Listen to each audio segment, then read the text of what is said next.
another episode of Monsters Manifested right here on DM Tools with MaxMcCool. On today's episode, we're going to be beginning our journey through the monster subtype of devils. Now, there's a lot of information here in the description of devils and their order of operations, their personalities, their desires and ambitions. So let's dive in and see if there's any interesting and useful information that we can then implement into our campaigns and adventures for our table, shall we? So, without further ado, let's get started. The general description of devils and the way they operate and their structure and hierarchy can be found on pages 66 and 67 of the Monster Manual, and it begins as follows. Devils personify tyranny with a totalitarian society dedicated to the domination of mortal life. The shadow of the 9 hells of Bator extends far across the multiverse, and Asmodeus, the Dark Lord of Nessus, strives to subjugate the cosmos to satisfy his thirst for power. To do so, he must continually expand his infernal armies, sending his servants to the mortal realm to corrupt the souls from which new devils are spawned. Lords of Tyranny. Devils live to conquer, enslave, and oppress. They take perverse delight in exercising authority over the weak, and any creature that defies the authority of a devil faces swift and cruel punishment. Every interaction is an opportunity for a devil to display its power, and all devils have a keen understanding of how to use and abuse their power. Devils understand the failings that plague intelligent mortals, and they use that knowledge to lead mortals into temptation and darkness, turning creatures into slaves to their own corruption. Devils on the material plane use their influence to manipulate humanoid rulers, whispering evil thoughts, fomenting paranoia, and eventually driving them to tyrannical actions. Obedience and ambition.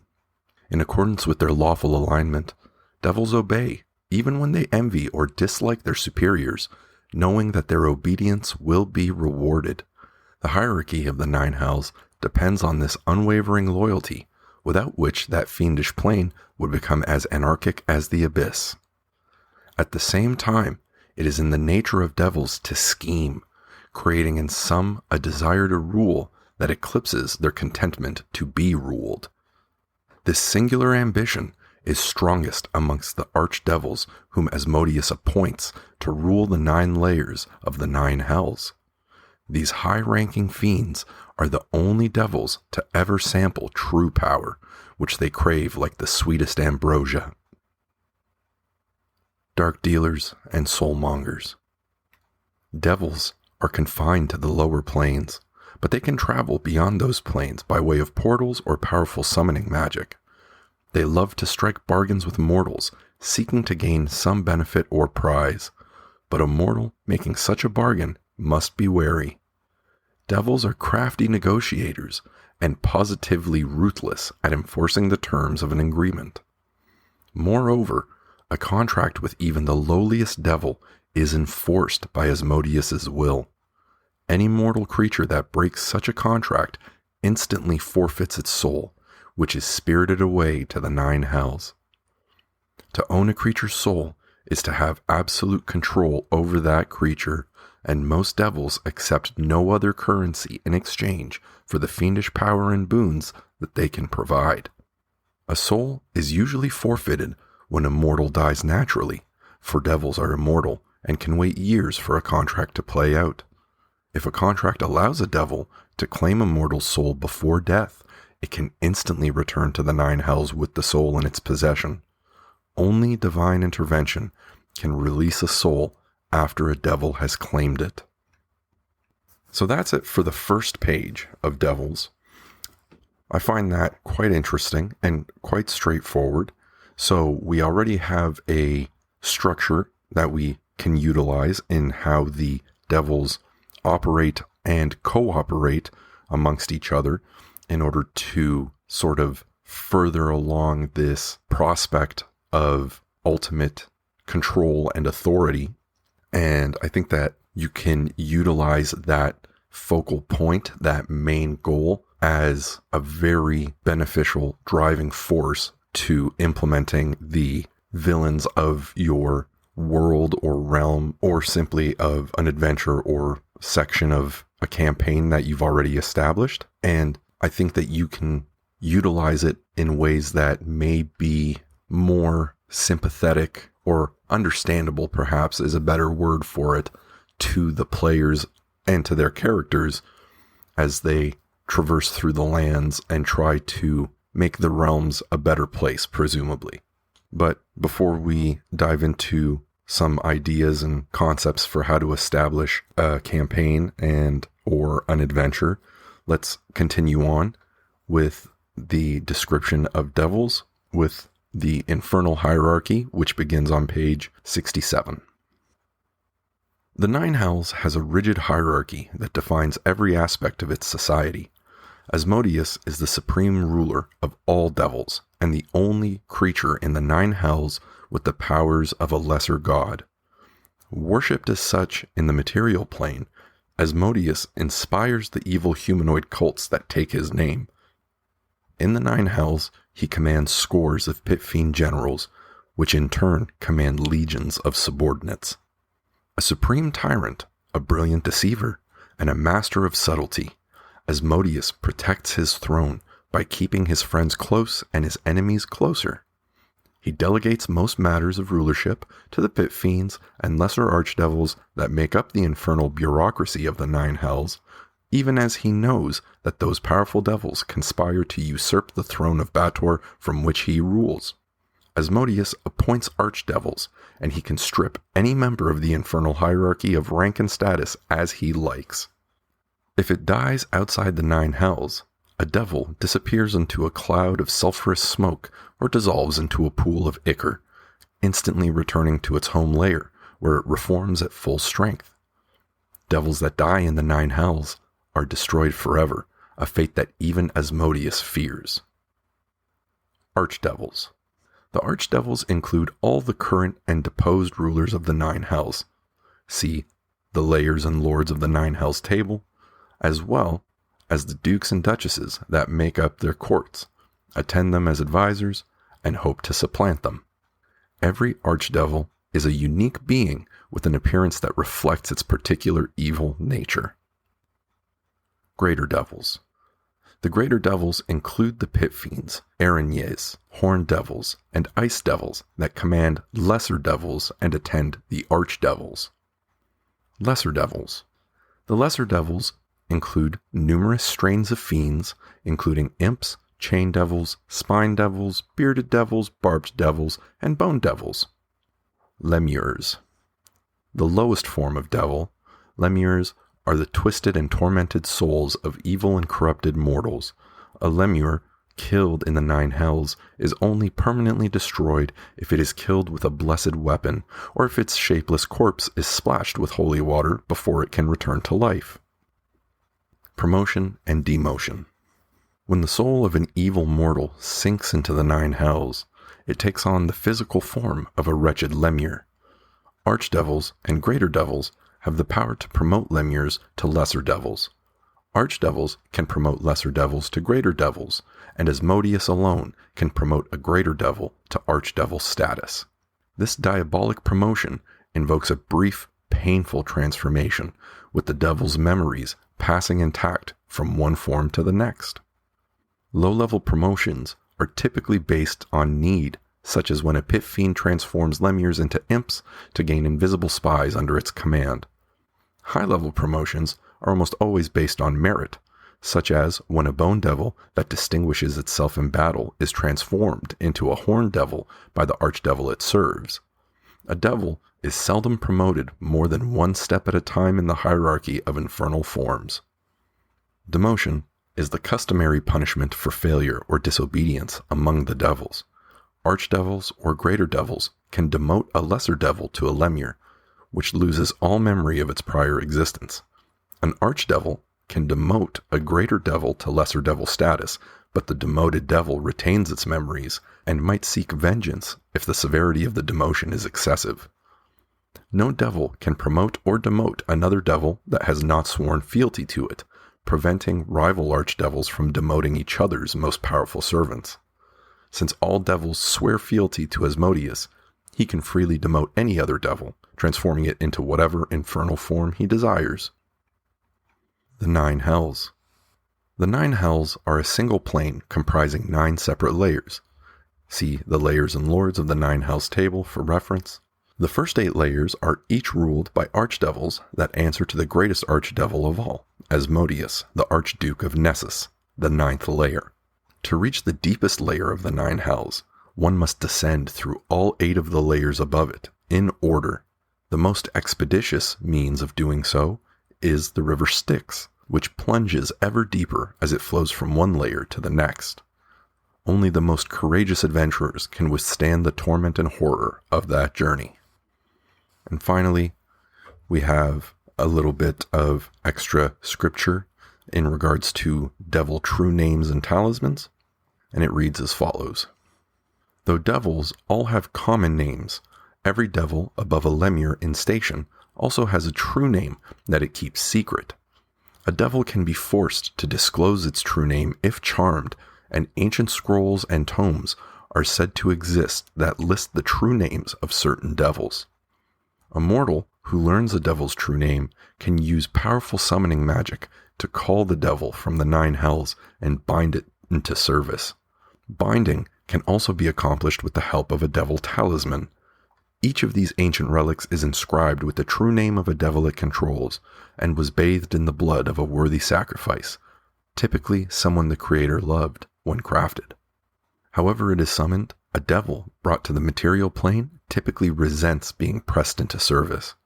However, the devil seizes every opportunity to corrupt its summoner so that the summoner's soul ends up in the 9 Hells.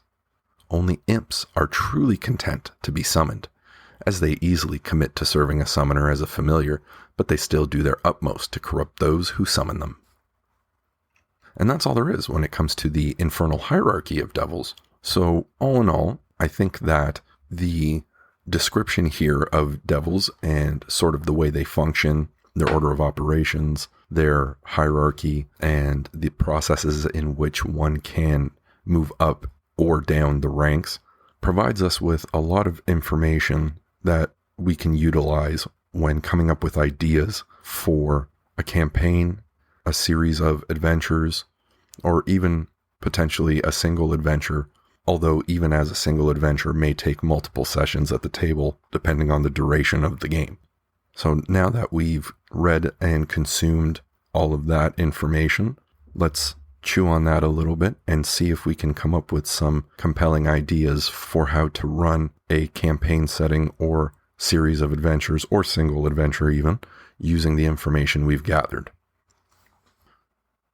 Okay, so the first way that I could approach this idea of utilizing devils in a campaign or series of adventures would be the most simple and straightforward one, which would be something to the effect of setting up a scenario or a setting where your players are consistently in opposition to the devils. Something like, if you would, a holy quest of sorts, although it doesn't necessarily have to be something specifically religious, let's say, although that would be fitting, but it could just be something more to the idea of opposition to the overwhelming prevalence of corruption by the devils and the infernal hierarchy.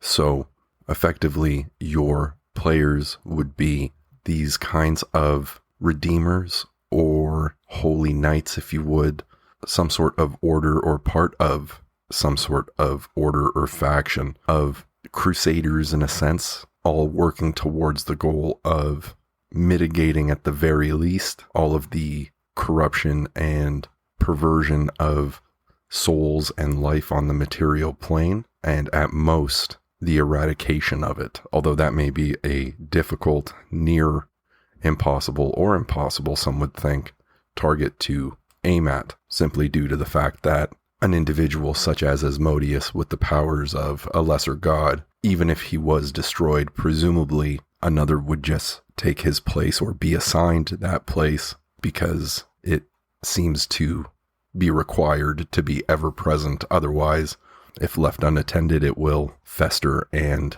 propagate probably more rapidly.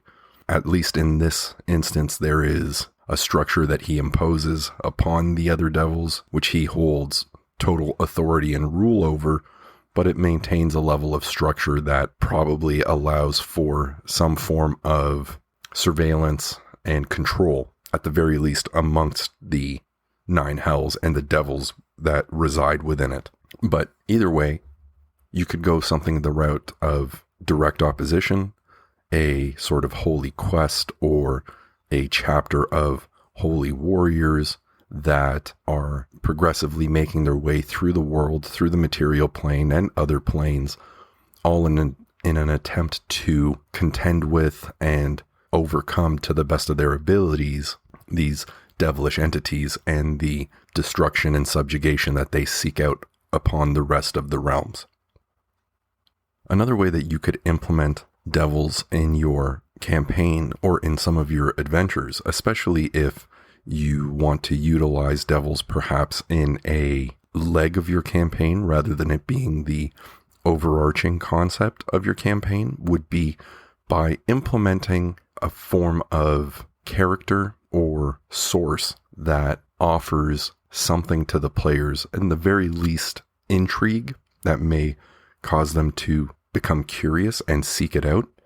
Now, you could do that very blatantly and immediately, obviously, with a devil popping up and offering one or all of the party a Faustian bargain of sorts, and presumably, if we're going the route of a traditional heroic adventure where everyone is the hero and we're not running an evil campaign, let's say, presumably they would decline it, and then you would have in that a form of rivalry and resentment and contention between your players and this devil, which would allow for this sort of rivalry now that your players have against a devil. And you could then implement that devil multiple times, and you could iterate the encounter of the devil as your players progress through other adventures and level up and become more powerful. Perhaps this devil that had introduced itself to the players was simply a lesser devil, an imp or a chain devil of some sort or anything like that, and offered them a bargain or tried to strike a deal with them, and they declined. And because of that, now the devil has this bitterness and resentment and contention for the players. And because it couldn't strike a deal with them and subjugate them to its will, it now seeks out means of ranking up within the hierarchy so that perhaps the next time the players are exposed to the devil, it has transformed into a greater devil. It's gone from an imp to a pit fiend, although that may be quite a large jump, but it's definitely doable if you were to go the route of very sparse interactions between the players and this devil, right? Because utilizing the infernal hierarchy and based on what the description in the text has told us, the lesser devils only rank up one rank at a time outside of exceptional circumstances. So maybe then perhaps your players declining the offer of the devil, even if it was an imp, let's say, motivated it to perform better and to become exceptional, which allowed it to jump up in ranks. So you could have an imp that ranked up into a bearded devil or a chain devil rather than going from an imp to a spine devil to a bearded devil, etc. Now, if you wanted to hyper-focus on devils, you could do that, where every devil that your players encounter on their journey is the same one, just ranked up because of its efforts. You could then develop this, once again, an even more contentious rivalry between the two of them, because perhaps the players declining the offer or not getting into bed or being in league with this devil was its only failure, right? Perhaps it was the first and only failure that it ever encountered in its efforts to corrupt and acquire the souls of mortals. which you could then utilize and develop up to the point of the final ranking of greater devils into pit fiends, right? Which is a pit fiend is a pretty high level monster. So you could have that as a pretty solid high level combat or adventure that you could develop around that. You know, you could even have enough go on that the lesser devil imp over time, by the end of everything, once everything is said and done and you're reaching the end point of your campaign or series of adventures, has now become an archdevil. Perhaps it found favor with Asmodeus and served him well and did something well, and so Asmodeus offered it the ranking of archdevil, and now it oversees an entire plane of the 9 hells, and that's your climactic final battle. Another way that you could implement a devil or devils in a lesser sense rather than a broad stroke sense of your campaign and its setting and the main drive and goal of your players, the overarching drive or overarching mission, let's call it, is by having your players interact with an individual who has been corrupted by a devil. Perhaps the individual themselves has made a deal with a devil and now seeks out a way to fulfill their end of the bargain to the devil so that they don't lose their soul themselves. And to that end, it chooses to hire or take on your players at the table and send them on many a journey or a quest in order to perhaps harvest souls for this devil, all justified with the deception of serving the greater good by cutting down these quote-unquote villains or evildoers, when in fact what your players are doing are taking out individuals that are sought out by this devil or devils in order to move up the ladder of rank and promotion through devilhood, and at the same time harvest souls to expand the population of the 9 hells to increase Asmodeus's army. Now, I think that this could be an interesting kind of way to flip it on your players or throw a little curveball at them, but I could also see how some players might not necessarily appreciate being lied to about the motives and reasonings for doing what they're doing. So I would say that this could be utilized very effectively, but I personally would suggest using it sparingly and perhaps with a group of players that you know and trust will understand that the game you're presenting to them and the adventure and the story that you are creating together is for their own enjoyment and memory, and in order to look back on fondly and have that surprise as a twist that they didn't see coming and can appreciate for what it is, rather than having them all at the end of it sitting at the table feeling betrayed or let down that you have deceived them in some way by telling them all that they were doing was good and that they were working to a greater goal or a greater good, if you would,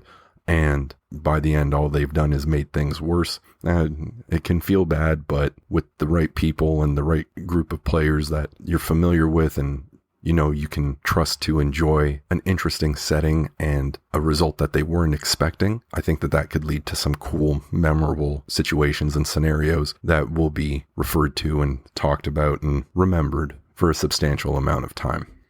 And perhaps you don't have to go that route in this way because you can take it in different directions. So for example, you could have this corrupted individual or corrupted quest giver providing the players with adventures and stuff of that nature in order to uphold its end of the deal with the devil, and so that they can perhaps free themselves from the shackles and the bindings of this deal that they struck. Or you could have the corrupted quest giver have your players go on these adventures in order to seek out means of breaking the deal or freeing themselves of this contract, of this binding, by means of perhaps discovery of ancient artifacts or tomes or talismans that contain the true name and nature of the specific devil, and to collect these things and bring them back and utilize them to perhaps summon the devil and now have the tables turned upon the devil and now have the individual in control of them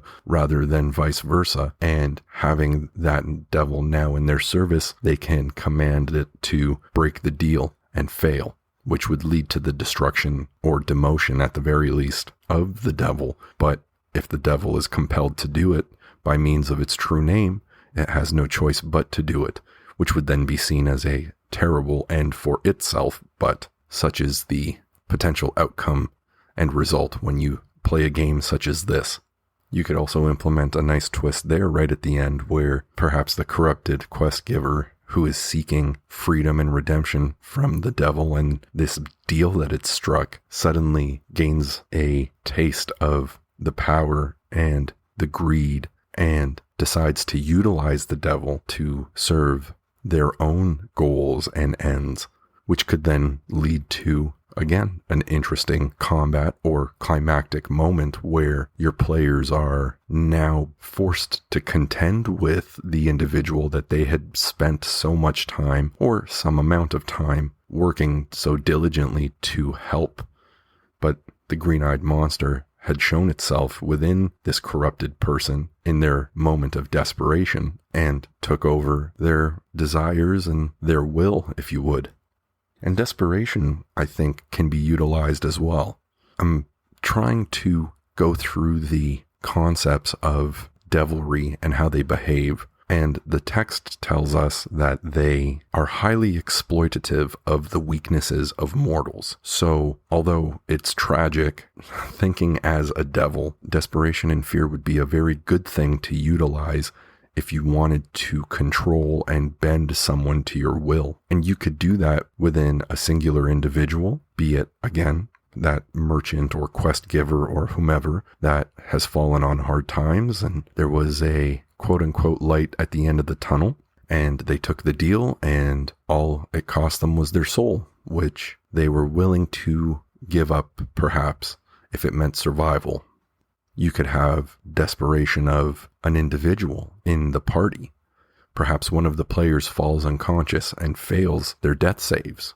You could then present a devilish figure, offering them in the limbo purgatory between life and death before they pass a deal to come back and live again, if only they serve the will or choose to provide service to the devil offering the deal.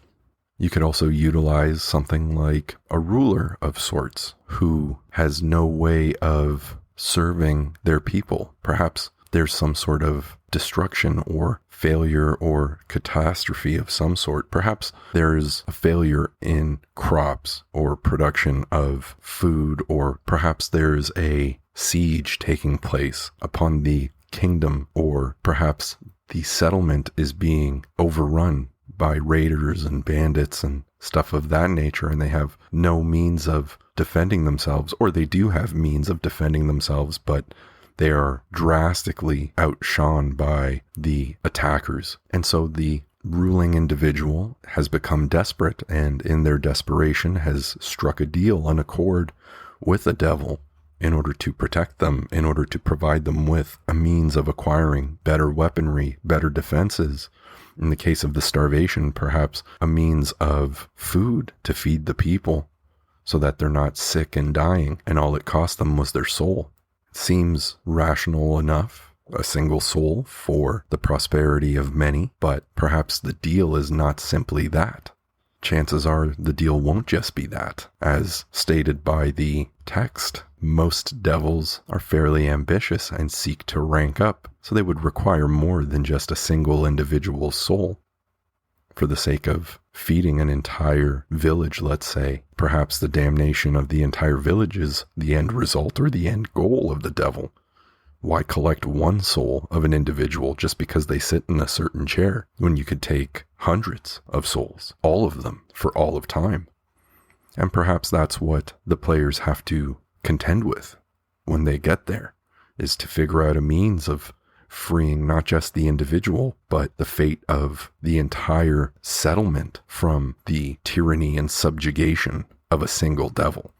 I think that idea plays with two concepts. I think that desperation is definitely present in that idea, but I think a level of empathy is there too, right? Because, again, logically it makes sense. What's the cost of my soul if it saves hundreds or thousands? But as the old saying goes, the road to evil is paved with good intentions. So I think that you can go a lot of different directions utilizing devils. And I think that you can go the more obvious route of sort of single-mindedness. An evil person strikes a deal with an evil devil, as though there are good devils, but strikes a deal with an evil devil to conduct some sort of function or operation, which leads to damage and destruction and pain and suffering and corruption and privation and all of that stuff. And your players are there to stop that from happening and stop the individual who is very clearly and evidently not good. Or you could go the route of an individual who seeks out the best and walked that road with good intentions and has perhaps gotten to a point where they're currently now in over their head and they've passed the point of no return, at least no return if they were to go it alone. But that's all I got for you fine folks when it comes to devils and how you could implement them in a broad sense for your campaign or series of adventures or even a singular adventure. I find it interesting, the hierarchy of devils and their function and their main ultimate goal, which obviously is to expand the population of the 9 hells so that there can be more devils, so that they can subjugate more, so they can then increase the population further, and so on and so on. The cycle goes. Obviously, they all end up serving a singular entity in that of Asmodeus, but Asmodeus seems to be a type of individual who is inevitable, right? Now, it may not be Asmodeus. Your players may succeed in cutting down Asmodeus, taking him out and destroying him as such, but, arose by any other name, right? But I think that there's a lot that can be done using devils, lesser, greater, archdevils, in the way of developing a campaign that would prove to be interesting and fun and memorable. So I'm excited to see where we go with the specific types of devils, which brings me to our next episode of Monsters Manifested, where we are going to be covering the Barbed Devil. So I think that'll be an interesting place to start, and I'm curious and excited to see what we can come up with when implementing it. But until next time, thank you all very much for tuning in. I highly appreciate it. Please feel free to leave a review, leave a rating, follow, anything like that, as it would help the podcast out, help me out, and I would greatly appreciate it. If you're listening to this episode of Monsters Manifested on YouTube, I'd kindly ask that you like, comment, share, subscribe, hit the notification bell, all those magic buttons that do good things apparently, as it would help the channel grow, help this get to the ears of more people who may be having a hard time coming up with ways to implement or utilize certain monsters in their campaigns or adventures, or for a person who is curious about starting a campaign or running a game as a dungeon master or a game master, and they may just be a little lost in terms of where to start, and so they may be able to use this podcast or one of the episodes of it as a starting point or a launch pad for their own game. But until next time, thank you all very, very much once again. I'm MaxMcCool, and I'll see you on the next one. Have a good day, everyone.